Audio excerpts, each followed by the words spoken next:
তোর মাথা ঠিক না থাকার কারণে কস নবীর বিবি নামাজ পড়ছে না। তোর মাথা ঠিক না থাকার কারণে কস নবীর বিবি রোজা রাখছে না।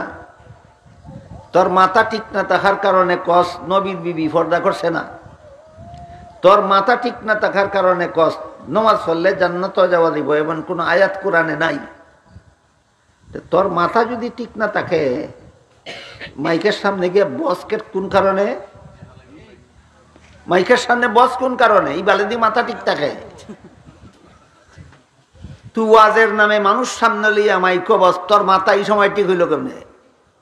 এটা কয় যাতে মাতাল তালে ঠিক, যাতে মাতাল তালে ঠিক। এক বেটা বলে বাজারও গেছে, কলার সরি ব্যস্ত, ফাইকারি 20 টাকা আলি বিচালিছে সপ্তাহে কেন?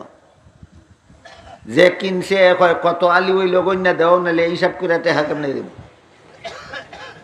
গন্যা গন্যা দেয়, 7টা করে আলি গনে, ফাঁকে ফাঁকে 3টা করে গন্যা দেয়।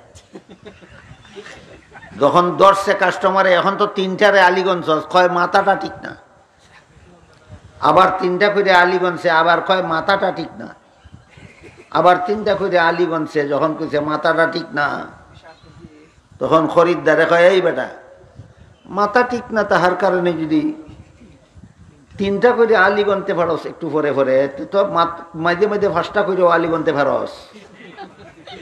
কয় অত খারাপ হয়েছে না? কত খারাপ হয়েছে? যৎকান খারাপ হইলে 3টা গন্ত ফারে, অতকান খারাপ হয়েছে।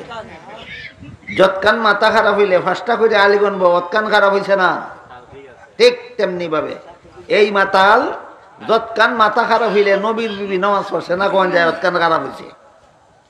যৎকান মাথা খারাপ হইলে নবীর বিবি রোজা রাখছে না কোন যায়, অতকান খারাপ হয়েছে। যৎকান মাথা খারাপ হইলে নবীর বিবি পর্দা মানছে না কোন যায়, অতকান খারাপ হয়েছে। যৎকান মাথা খারাপ হইলে কোরআন ও নমাজ পড়লে ব্যস্ত যাইব এমন কথা নাই কোন যায়, অতকান খারাপ হয়েছে। যৎকান মাথা খারাপ হইলে ওয়াজও বহন যায় না, অতকান খারাপ হয়েছে না? ওই কলা বেসুরার মতো এটা হইল যাতে মাতাল তালে ঠিক। আপনারা বলেন এই সমস্ত বক্তার বক্তৃতার মধ্যে শ্রোতাদের জাহান্নাম থেকে বাঁচার পথ চিহ্নিত আছে? ওয়াজ মাহফিল কেন? একমাত্র কারণ যারা আলিমও না, যারা ছাত্রও না মাদ্রাসার, এদেরকে শুধু জাহান্নাম থেকে বাঁচার পথটা চিনাইয়া দেওয়া এই সমস্ত ওয়াজ মাহফিলের একমাত্র উদ্দেশ্য। কোনদিন ভুলে যাবেন, ওয়াজ জীবনে অনেক শুনেছেন, অনেক শুনবেন, কিন্তু ওয়াজের উদ্দেশ্যটা স্মরণ রাখেন। কি উদ্দেশ্যে?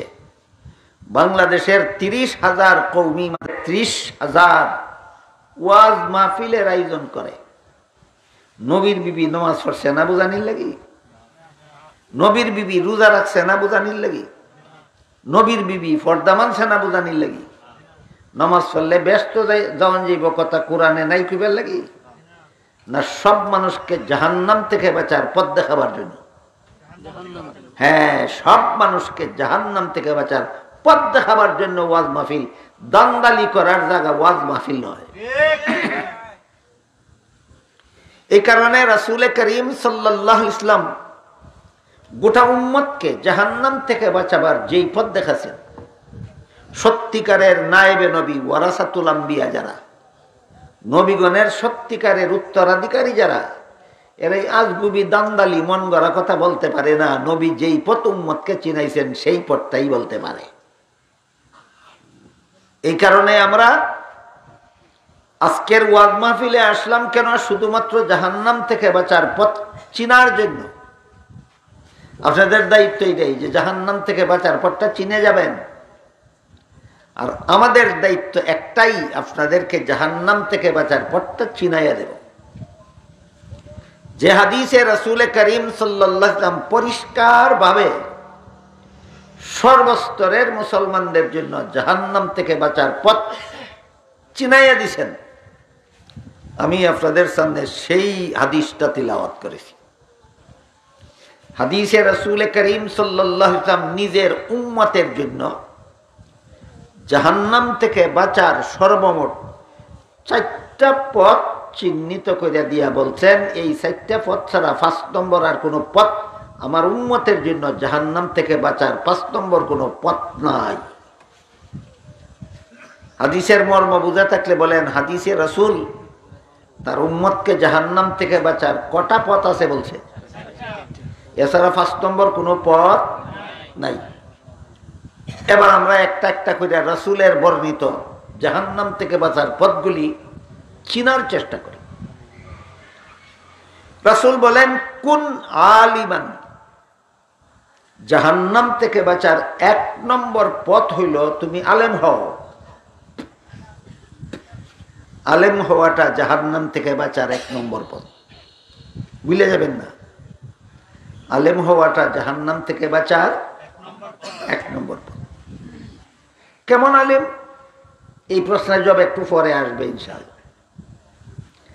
1 নম্বরে আমরা মনে রাখি আল্লাহ রাসূল শুধু আলেম হও বলছেন। আলেম হও, এটা তোমার জন্য জাহান্নাম থেকে বাঁচার 1 নম্বর পথ। বলেন তো এই পথের প্রতীক হওয়া যায় কোথায় লেখাপড়া করলে? একমাত্র মাদ্রাসায়। বর্তমান দুনিয়াতে একমাত্র মাদ্রাসায় পড়া ছাড়া আলিম হওয়ার আর কোনো প্রতিষ্ঠান দুনিয়াতে নাই। বর্তমান দুনিয়াতে মাদ্রাসায় পড়া ছাড়া আলিম হওয়ার আর কোনো প্রতিষ্ঠান নেই। আর যারা আলেম হতে পারেন না তাদেরকে রাসূল করিম সাল্লাল্লাহু আলাইহি ওয়াসাল্লাম বলেন, আও মুতাআল্লিমান, আলিমের ছাত্র হও। কাজেই মাদ্রাসায় যারা লেখাপড়া করে এরা কার ছাত্র? আলিমের ছাত্র। এরা রাসূলের হাদিস মতো জাহান্নাম থেকে বাঁচার 2 নম্বর পথে আছে। যারা মাদ্রাসায় লেখাপড়া করেছেন তারা আছেন জাহান্নাম থেকে বাঁচার 1 নম্বর পথে। যারা মাদ্রাসায় লেখাপড়া করতেছে তারা আছে জাহান্নাম থেকে বাঁচার 2 নম্বর। কিন্তু যারা আলেমও না, মাদ্রাসার ছাত্রও না, এই যে আগে বললাম, সারা জীবন গৃহস্থী করে, সারা জীবন চাকরি করে, সারা জীবন ব্যবসা করে, স্কুল কলেজে লেখাপড়া করে, আলেমও না, আলেমের ছাত্রও না, এদের জন্য রাসূল বলেন তোমাদের সকলের জন্য জাহান্নাম থেকে বাঁচার 3 নম্বর পথ আছে। আলেমরা আছে 1 নম্বর পথে, মাদ্রাসার ছাত্ররা আছে জাহান্নাম থেকে বাঁচার 2 নম্বর পথে। যারা আলিমও না, মাদ্রাসার ছাত্রও না, রাসূল এদের জন্য জাহান্নাম থেকে বাঁচার 3 নম্বর পথ বাতাইছেন। কত নম্বর পথ? 3 নম্বর পথ। সেটা হলো রাসূল বলেন, আও মুস্তামিআন, তোমরা যারা আলিমও না, আলিমের ছাত্রও না, তোমরা আলেমদের কথা মনোযোগে শুনো, তাদের কথা মতো জীবনযাপন করো। আলেমদের কথা মতো জীবনযাপন করাই সর্বস্তরের মুসলমানদের জাহান্নাম থেকে বাঁচার পথ।